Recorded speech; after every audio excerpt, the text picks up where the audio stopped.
9772 Hey, a big girl supporter. Me now I be preacher.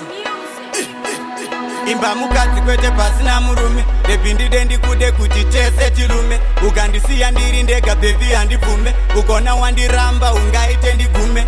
Zvinoda pasi pemuti ndichikumorera uchi. Wakangondida ndakadaro ndine mahobi nefesi yangu inenge munhu ari kubuda muutsi.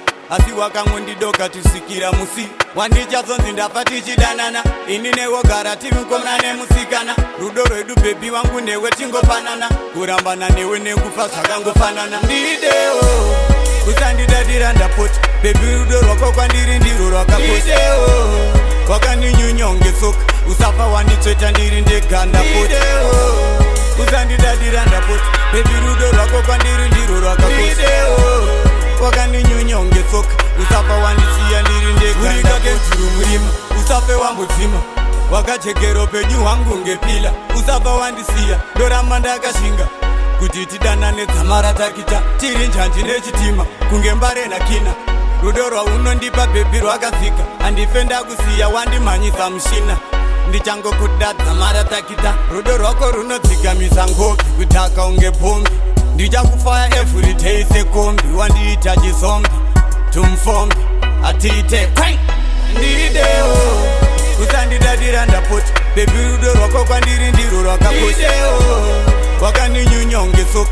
Usafa wanditsveta ndiri ndega ndapota. Usandidadira ndapota. Bebi rudo rwako kwandiri ndirwo rwakakosha.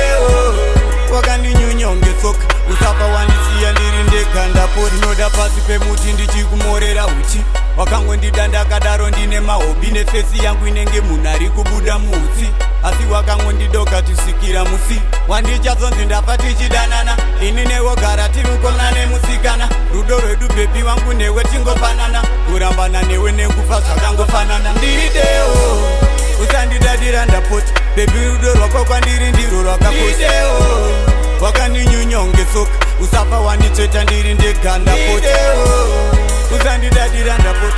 Bebi rudo rwako kwandiri ndirwo rwakakosha. Wakaninyunyonge soka. Usafa wanditsveta